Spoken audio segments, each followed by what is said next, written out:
What is going on, guys? Welcome to another episode of Second Guessing with Stress, and I'm your host, Garrett Williams, aka Texans commenter. Today, we're joined by a very special guest, a specialist of the trenches, the trench warfare, offensive line, defensive line, Brandon Thorn. Brandon, how are you doing today? I'm doing great, man. I'm happy to be here. I appreciate you asking me to do this, and just looking forward to talking some offensive defensive line. Absolutely. So we don't have you for long, so I'm going to try to get straight to the stuff here. But basically, what I do with these interviews, I do with various, personalities, whether it's national analysts such as yourself, or even, local journalists. I first kind of like to get to know the person. So if you don't mind, just give us a brief background on yourself personally, and specifically how you've gotten to what you do now with football. Yeah, so I live in San Antonio, Texas. Been here for about 6 years. Moved down here for my wife's work slash mine. Now it's just kind of become home over that period of time. So, yeah, married, have three little kids. So full time dad, husband. I work from home, which is great, and been working from home full time now for about 5 years, and I've been 6 years, and I've been doing like scouting full time for about 10, 9 or 10. It just took a while to turn it into full time. But yeah, prior to that, I was in the Air Force for 10 years. I decided to get out to pursue NFL scouting. That was always a dream of mine. And that kind of morphed into the media and then offensive line, where I was able to kind of carve out this niche, focus in on that. So yeah, I mean, I've been doing offensive line masterminds for about 8 years. This is our eighth year coming up in July, up in Dallas. We host that event every year, so that's coming up. That's exciting. But yeah, it's just been all offensive line for that period of time, basically 8 9 years, and played it in high school. I didn't play any higher level than that, so I'm very appreciative that that community welcomed me in, like they have, despite that lack of playing career. But I did get a little taste of it in high school.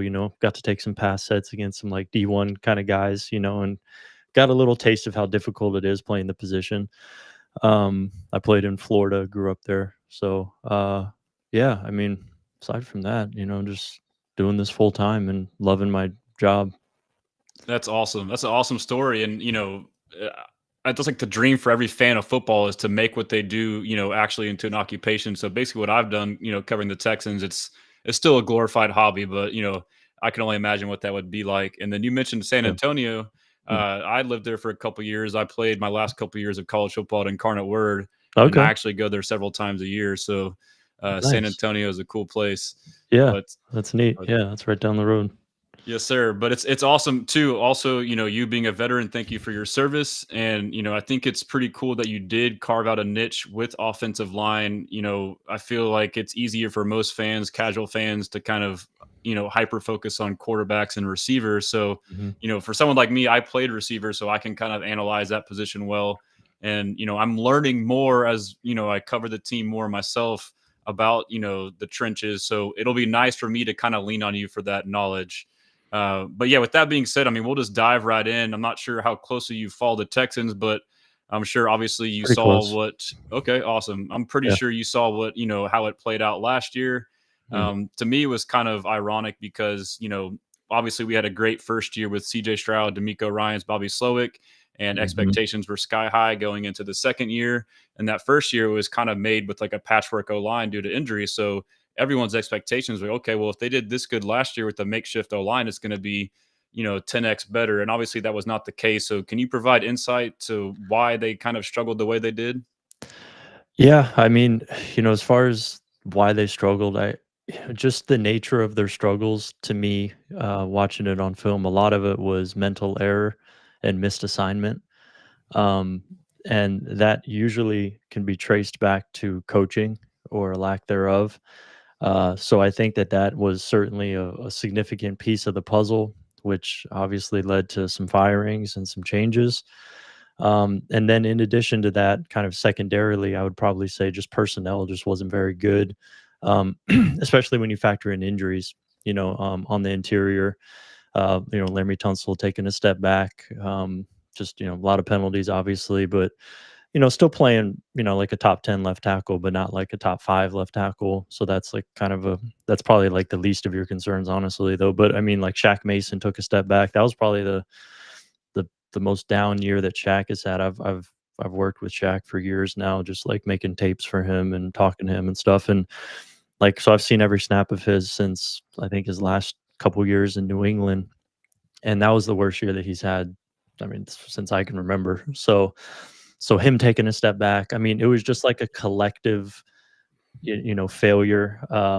I think everybody took a step back basically, and then some of the personnel, once injuries factored in, depth wasn't very good, and then coaching wasn't very good. It was just all fell apart, man. So I think ultimately what you kind of need to do in that at that point is you have a decision to make. Are we going to reset? Which they basically did. Now with the new coach in place on offense, the starting five. You look at the depth chart. I mean, this is one of the teams in the league at this point in the calendar where you literally don't know who the starting five is going to be. I mean, we can make some speculations here and some educated guesses. I think there's a couple that are easier to peg than others, but like there's 10 guys right now playing for 5 spots or something, maybe more. So it's truly up in the air right now.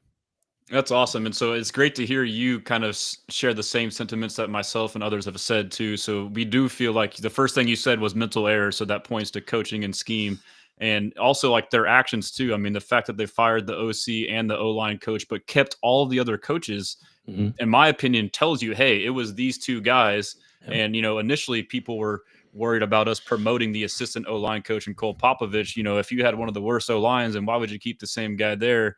And my argument has been, and people, mostly agree, is, as an assistant O line coach, you really may not have much power to do what you believe. So, Mhm. do you know much about Cole Popovich, and do you believe that he will do a good job? He was with the Patriots at one point, wasn't he? Yeah, I so want to the say. story on him was he Yeah. was, the heir apparent to Dante Scarnecchia, who's, probably one of the best O-line coaches of all time. And he Mm. had the whole COVID thing and his career kind of got reset. So, but now he's being reunited with Nick Caley when they were together in New England. So, Got you. Yeah, I remember him having kind of like kind of a weird structure in New England after Scarnecchia. I want to say where he was like the co-offensive coordinator, or excuse me, co-offensive line coach with somebody else there. I believe that's correct. Um, but yeah, I mean, I don't know a whole lot about his philosophy, as a coach or anything like that. So just kind of looking at his time in New England, and I don't really think he was kind of the head guy there either. And if it was very short lived. So he doesn't really have a track record to go off of, and I don't have like any detailed personal knowledge of kind of his philosophies. So really don't know, but I do agree kind of with that sentiment of if you're an assistant offensive line coach. Yeah, I mean, chances are you probably don't have a lot of say in the direction of the offense, the run game, the schematics, things like that. Probably somewhat, but it's not your show. So, yeah, I mean, I think if you're going to fire the offensive line coach and the offensive coordinator, and then because of poor performance, and you promote the assistant offensive line coach, that to me isn't like a huge alarm bell. But I wouldn't necessarily say I'm super encouraged by it either. Just because there's not a lot to go off of there. yeah, that's totally fair. And I'm speculating myself, and maybe I'm just jaded by being a fan. But one of the things too that I think was a big detriment for Bobby Slowick, I do think that he kind of got dealt somewhat of a bad hand because he only knew this one scheme, which is the wide zone Shanahan scheme. And from my understanding, it takes time to kind of employ how to teach it. It's a very advanced technical scheme where most linemen their whole lives are used to gap blocking, where it's more simplified, just kind of block the man in front of you in its simplest form. Now you're asking for a different type of lineman where they're typically smaller, lighter, more agile, getting out of space and being more cerebral and hand placement, all that stuff. And it seems to me too, from my understanding, that also marries up with your pass protection. If you're a wide zone scheme, then to marry that up to be able to have play action, you also are more often a slide protection, pass protection, which also, I think those things didn't. I think he had the hurdle of having to install and build on a difficult offense, and also he had a personnel that he inherited. In my opinion, almost all of our linemen are better gap schemes. So, what are your thoughts on just how that offense was, and is that something that you kind of agree with? And now going forward, if they can change to a gap scheme, if that alone can help. Um, yeah, there's definitely a lot there. I think I agree generally, that a wide zone play action heavy scheme can have some pretty intricate technical aspects to it, more so than like a gap heavy scheme. So I would say I for the most part agree with that. But there's nuances obviously in every scheme, including gap. It depends on, I guess, how you teach it and how um, how many additions and tweaks that you want to add, and so you can go down a rabbit hole there. But generally speaking, I think that's probably correct. And I wonder, because in 23, it's not like they had a offensive line that was geared towards zone much more heavily than gap anyway. But he made it work, and made it work really well. Obviously, in 23, things were firing, pretty nicely there, and you still had the same kind of core in terms of Tunsil and Shaq, and those are your two best players by far. And you still had that in 24. They just took a step back. I think I don't know this. I can't speak to this in too much detail, but to me, it just seems like there wasn't much evolving in this prior offseason enough that, and I think they become pretty predictable, and they weren't able to veer off of that, as that became apparent. So I would say the inability to be flexible is kind of on the coach, regardless of if your scheme doesn't fit or not. I mean, I just got done talking to Aaron Cromer for my Substack, and the thing that he drilled home to me, he's a Buffalo Bills offensive line coach, a legend, 20-year offensive line coach who's coached a lot of great players. And he basically told me, like, if your scheme doesn't match up with your players, you're wrong. Like, he straight up said that, like, it's up to you as a coach to adapt. You can have plays drawn up, and like, you can lay out these ideals, that you want to try and hit and all that on paper. But he said, essentially, when you get on the field, if you see players aren't fitting that idea that you have, throw it out. And if you don't do that, then that's just kind of on you. So that's kind of the way I'm leaning towards this, more than kind of saying the personnel didn't fit. I don't think that's a good enough excuse as a coach in today's NFL. Like, you have to adapt, and it doesn't matter. I mean, look at Kyle Shanahan now. I mean, he's not running a lot of wide zone. I mean, he still runs it, but there's a lot of gap in the 49er scheme. He's adapted, and I just think every single year, if you're a really high level play designer, which as an offensive line coach, depending on how much say you have, you're usually the run game coordinator. But even as an offensive coordinator, you certainly have a lot of sway there in how the offense is constructed. You need to reevaluate every single year based on your personnel. It's not the inverse. So that's kind of how I lean on that. Yeah, and I tend to agree. And so, like, I wasn't like, necessarily making an excuse for Slowick, but like basically what you said is what D'Amico said. Like, when he talked about firing him, it was the two key words was not adapting and not adjusting, not adapting from year one to year two. And I guess, like, part of what your point you're saying too, essentially, is defenses adapted to his scheme and all of his protections, and he didn't. Like, Right. the blueprint was handed out how to beat us early on, like simple stunts and twists. Week 1 against the Colts, and then week 2 or 3 against the Vikings, delayed blitzes from Brian Flores or zone blitzes, just little tricks in games that, simulated pressures, or, the same thing that gave us a lot of success in these condensed formations now invites extra defenders in the box, nickel backs or safeties or corners. And we had almost half of our pressures that felt like came off the edge from unblocked guys like that. So that, again, just kind of goes back to not adjusting. And then, I guess communication was a big issue as well. Yeah. I think that's apparent and obvious for sure. I think we can make that. It's not an assumption. I would say, yeah, that was clear. They weren't on the same page. Well, how correctable is, just at the core, like something like that to begin with? Is that something they can just, like, the low hanging fruit, like, fix that right off the bat? No, not really. I mean, being cohesive as an offensive line is critical, but I wouldn't say it's easy. I guess the best way to say it is, yeah, it's pretty simple, but it's not easy. So as a lot of things, I guess, in life are, like, yeah, we can understand, like, you have to fix that. That's bare necessities. That's foundational stuff. So yeah, it's very simple. Let's do that. But when you're putting, especially like when you're flipping the offensive line personnel on its head, starting from scratch, essentially, that's difficult. It takes time and reps. So can you do it in one off season with 4 or 5 new starters? I mean, maybe they'll, and granted, a lot of these guys have started before, like Titus Howard and Blake Fisher and Patterson or Scruggs, whoever. But it's just like, who are the five going to be and where are they going to play? Like, I kind of like the depth chart looking at it on paper right now, just in terms of you have 8, 9 viable options potentially here over the course of the season. Like, that's great. But it's almost like the thing, like if you have more than one quarterback, you have none kind of thing. Like, okay, that's great on paper, but like you need to find a five pretty quickly in camp and like let them get reps together.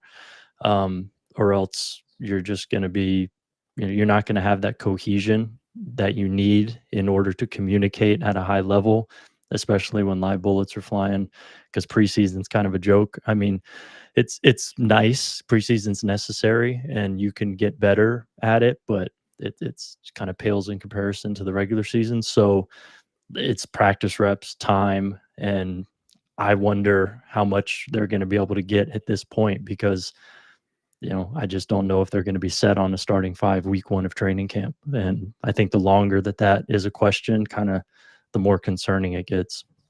That's a great point because, I've thought it's been kind of good. Like last year, the O line starters are basically set in stone, but, not all of them were at, voluntary camp or, they all kind of missed and they really didn't have like until like the last couple of days of training camp all together, have reps together to build that cohesion.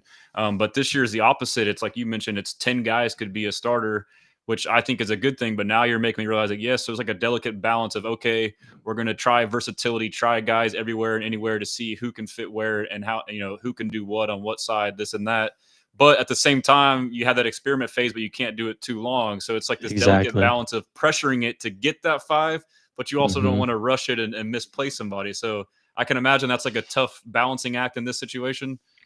It's a fine line. Yeah. And, anytime you're towing a fine line, I mean, it could go one of two ways. It's dicey, so it's not that it can't work. It's just, you're going to have to get really good coaching and a lot of foresight, from an evaluation perspective, pro scouting department, where, things like that, coaches, to like make this assessment pretty quickly.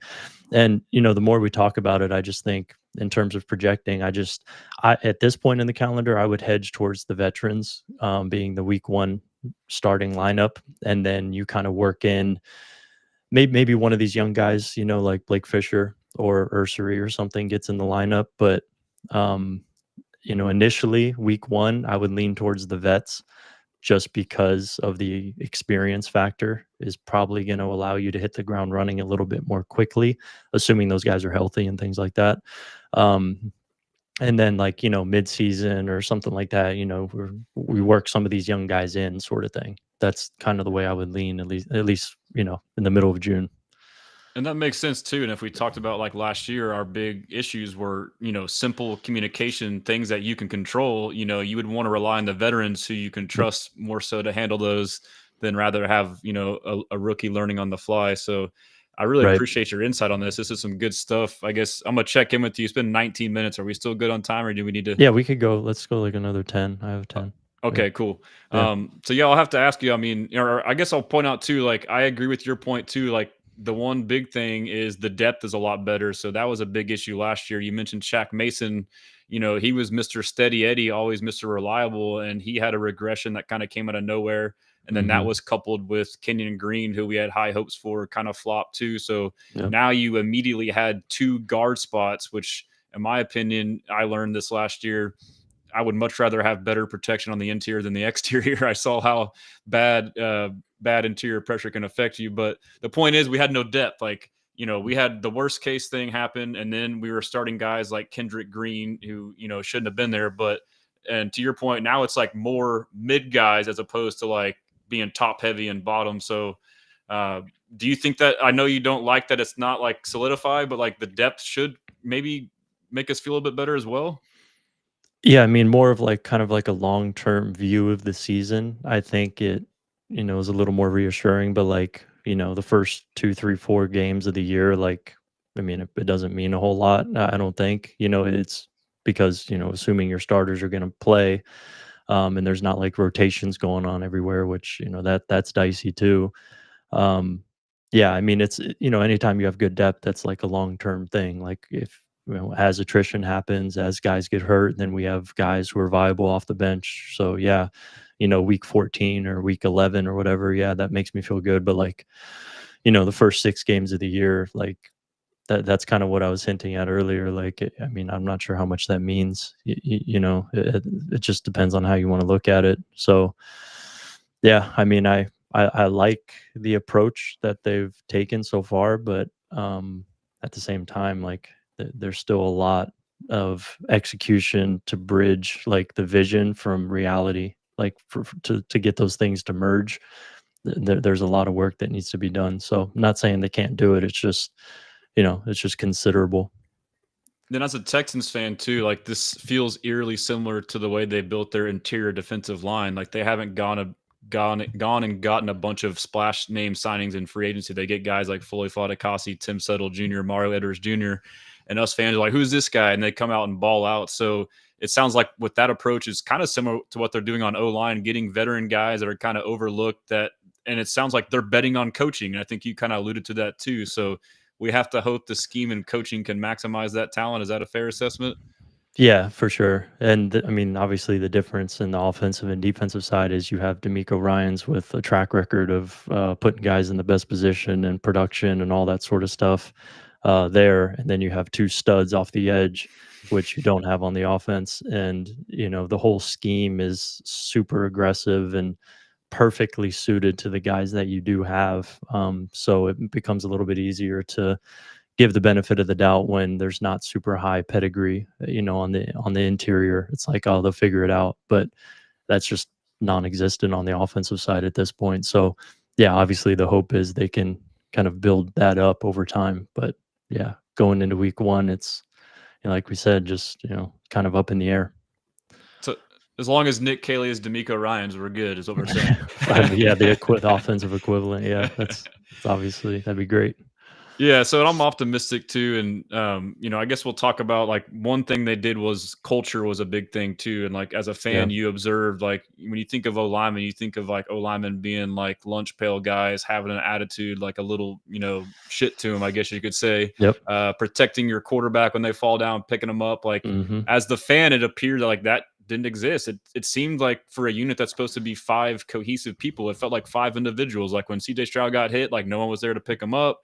It felt like when someone messed up, it was kind of like I did my job, like or finger pointing. And this is just assumption. So, and it seems like as a fan, like D'Amico called this out, and it started with trading Laramie Tunsil. So, what are your thoughts on that? Like, is that a real thing? Do you think that weighed into? I feel like the Tunsil thing was mostly Cap, but like maybe played into it. And did they address the culture, and can that help us going forward too? Yeah, I think Cap was probably I think you're right on that, kind of being the driving force. But I do think that that's probably a possibility as well, like a fair, thing to bring up as well. Just trying to change the culture of the offensive line room, and so they brought in a few veterans that could potentially help with that. I mean, Laken Tomlinson is a guy, and even Cam too. I think both those guys definitely have some of that to them. At this point, how good are they as actual players? I mean, I think that remains, to be seen. That's kind of up in the air at this point. But in terms of the right mentality, I think you probably got that with those guys, which is nice. So, yeah, I mean, I think that that's probably a piece of the puzzle, and I think that they're probably in a little bit better of a position to um, have kind of have more competitive toughness. I like to call it, kind of on the offensive line. I think they probably upgraded, and Ursery I think is like that as well. Just watching his college tape, he's a pretty good finisher, and so yeah, I mean I think they got a little bit more of that, which will help, but you need to block people obviously to for the competitive toughness to shine through. So it's kind of it's a necessity to have in the offensive line room, but I think other things are just a little bit more important and not as easily. Like I can't say they have those things as easy as I can maybe competitive toughness, which I think they probably got better at. Yeah, and I guess it's one of those things too. Like once it becomes like a known issue, you make sure to address it. And you mentioned a couple keywords or buzzwords that I've heard D'Amico Ryans talk about, which is nastiness and finishing. And so, at the very least, like I've my perspective, and I think a lot of fans' perspective on the Texans is our defense is elite. It's a Super Bowl caliber defense. The rest of the offense, skill positions wise, we have the talent. We just need an average to maybe even not even slightly above average O line just to give us a chance to be a legit contender. So, what you're telling me, it kind of sounds like, yeah, like we can marginally improve. It doesn't seem crazy, and that can help us. And I'll have you, before you go here in just a minute, I want to ask you one question about Ursery, and then we can touch on defensive line. Just tell me more about Aranti Ursery and what you think of him as a prospect and that pick by the Texans.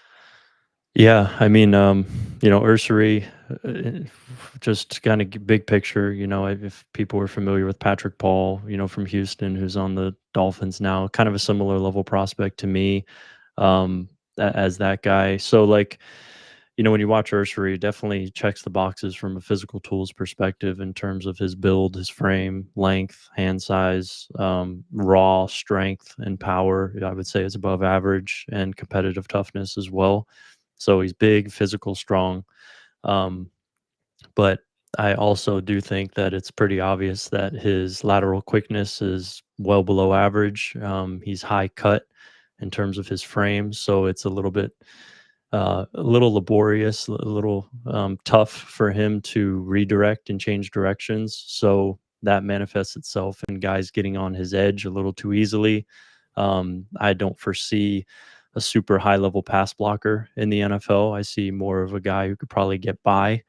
Um, he's a guy who his technique really needs to be on point for him to be a long term starter. I think that's possible, but at this point, I don't think it's really there yet either. So, definitely a guy who is going to compete for a job, I would think, but I think chances are start as a backup and kind of work his way into the lineup somewhere. I guess he could potentially compete at guard too. I mean, I didn't project him there, but just assuming he's going to stick at tackle, I would assume he's going to be a backup. And then, chances are you're probably going to have an injury at some point, especially if like Trent Brown's out there or something like that. I mean, even Cam. So he'll probably see the field, and he has the tools, I think, physically, and that's a huge piece of it. It's kind of a nice canvas for an offensive line coach to develop a starter from. But I do think that there's some kind of a hard ceiling, I would say, on where he can get. But he can certainly be. I think I compared him to Bobby Massey, so that's another guy, kind of an older guy. He's retired for a few years, but Bobby Massey was like a 8-9 year solid starting right tackle in the NFL. Never was, I don't think, a Pro Bowl or anything like that. So I think Ursery could be that, but yeah, there's just some things to clean up to kind of hide some of those physical limitations that he has athletically, moving wise, and stuff like that. Well, that's a great insight. And for me, I mean, I honestly would take a solid starting tackle at that position in the draft. I mean, For it's not sure. a super high pick, so I would definitely be happy with that. Let's just transition before you got to run here in just a couple of minutes. Defensive line. I mean, Yeah. you mentioned it. What do you think about the edge duo of Will Anderson Jr. and Daniil Hunter? And then also they added Darrell Taylor and re-signed Derek Barnett. Is that one of the deepest, if not the most deep, edge rushing group in the league?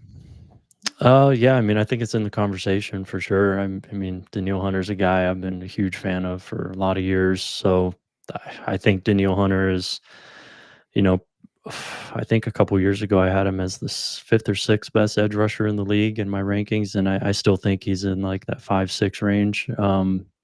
It's like Miles Garrett, Micah Parsons, Max Crosby, Nick Bosa, and then TJ Watt and Daniil Hunter. Like that's probably your six, in my opinion at this stage. So like he's truly a difference making elite player. And I think Will Anderson's very good, really well rounded. He's a beast on stunts. He's good with his hands. He's powerful. He's maybe not like as high octane as Daniil Hunter, but he's a really good player. So yeah, I mean just those two. And Danico Autry's still here, right? Yeah, so Or he has the he's verse. I didn't mention him, but he's yeah. basically tackle and or edge. I love Danico, man. He's one of my favorite players in the NFL. Casario calls him a junkyard dog. That's exactly it. And I'm a junkyard dog with like I think he has 35-inch arms, and he uses his hands exceptionally well. So, excuse me, he's able to get inside of the frame of guys very well. He's just a total nightmare to block. For tackles, he's usually bigger and stronger. Not necessarily big, but he's like, I mean, I've heard at sometimes he's played at 280 ish. So I mean, that's a big dude for tackles to handle. And then on the inside, he's quick enough to where he's a chore for guards. So like he's truly one of the most underrated guys in the league, in my opinion. So yeah, I mean, those three being your guys, and then you have, I mean, then at that point, you just want some guys on the interior who are, solid. And that's kind of, they have like three or four of those guys too. Mario Edwards is another favorite of mine going back to his Raiders days. I think he was on the same defensive line as Danico in Oakland back in the day, because that's when I first started watching them. And Mario Edwards is like twitched up, explosive, relentless, kind of a nice guy you roll out there for 15, 20 snaps and he's going to give guys hell. So, you got that guy, Sheldon Rankins now. Yep. Yeah. I mean, dude, like, yeah, this defensive line's loaded. So, yeah. And the best part about it is they're in a scheme that is going to allow them to play to their strengths. So they're surrounded by, that. And then now you also have what looks like a good secondary to, buy them an extra second or so to, notch more pressures and hurries. And, pass rush and secondary obviously feed off of each other. So when both of those are in place, I mean, you're looking at, it should be an elite level defense. I mean, I'd be surprised if they weren't. Yeah, and so like just real quick to wrap that up, like you talk about D'Amico Ryan's style of defense, like it's an attack style defense, right? Like Oh basically yeah. they let guys just basically rush up the field, and then like the linebackers clean up the mess in that 4-2-5. Is that like basically how it is, or? Yeah. Like just think, 49ers defenses from a few years ago when he was there. It's kind of the same thing. Like Robert Sala, same kind of style. It's we're going to put four defensive linemen on the field more often than not, and they're going to rush the passer and stop the run on the way to the quarterback, kind of thing. Um, and as a defensive lineman, I know that is like the absolute dream scenario, because obviously defensive linemen don't want to play the run if they don't have to. Granted, nose tackles aside, but yeah. So to put a defensive lineman in that scheme, that gets them excited because they know they have opportunities, ample opportunities to make plays, and yeah, I mean, so that's why it's such a defensive line friendly scheme. And yeah, I mean, also think D'Amico can design some pretty exotic blitzes and simulated pressures as well. That's what truly makes him great, is because, yeah, I mean, you can roll out four dudes and let them go get the passer, but what if it gets blocked up? Can you pivot, and then can you design some stuff? And he can. So it's like, I mean, everything is at his disposal from a defensive coordinator's perspective, like a defensive play caller perspective. So yeah, I mean, I'm a huge fan of D'Amico Ryan, so it's cool to see the personnel be there to really like, see what he can do. So, and we've seen it, so it's usually good things. I agree, and I've been saying like he's a good defensive mastermind, and for me, like the key that unlocks it all is Jalen Petrie at that star position, where he's Mm. basically playing as a nickel safety who's a linebacker. I think he's kind of the player that allows D'Amico to be creative. But Brandon, this has been fun, man. I really appreciate it. I know you're a busy guy. It means a lot for you to come in here and give us your insight. So hopefully, a lot of what you're saying comes to fruition, and the Texans have a good season. But I should have mentioned earlier on, I got the ticker on the bottom. It's Brandon Thorn NFL on pretty much all socials. And then your Yep. website, establishtherun.com. Is there anything else you want to add about what you have going on or ways you can be supported? Oh yeah, just trenchwarfare.substack.com. That's my own newsletter that I run. That's where the Aaron Cromer interview is. I have another offensive line coach coming on next week that I'm going to interview as well. So from the NFL. But yeah, so I would just throw in the Substack as well.